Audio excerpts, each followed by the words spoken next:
बिस्मिल्लाहिर्रहमानिर्रहीम। इय्याका नअबुदु व इय्याका नस्तईन। ऐ अल्लाह, हम तेरी ही इबादत करते हैं और तुझी से मदद मांगते हैं। नाज़रीन इकराम, अस्सलाम वालेकुम। नाज़रीन इकराम, आज हम एक ऐसी पुअर फैमिली के पास मौजूद हैं जहाँ एक बहन जी रहती हैं। उनके छोटे छोटे बच्चे हैं। ये बहन जी जो है बहुत ज़्यादा ही परेशान है। इस बहन जी का कमाने वाला कोई नहीं है। बहन जी का जो शौहर है वो अक्सर बीमार रहता है, कभी मजदूरी करता है, कभी दिहाड़ी लगती है तो कभी नहीं लगती।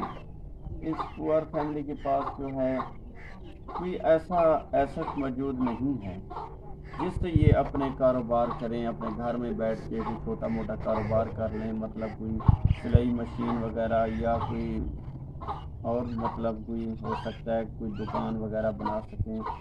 तो ये इनके पास कोई असासा मौजूद नहीं है।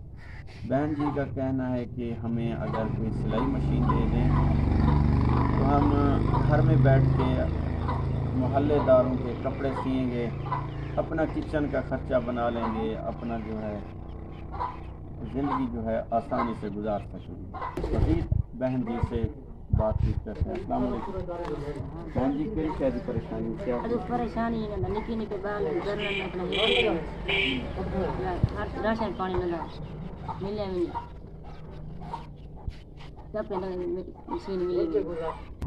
बहन जी, कितने बाल हैं तुम्हारे? त्रै बेटे हैं, एक बेटा। अच्छा, बाकी बाल सारे किधर हैं?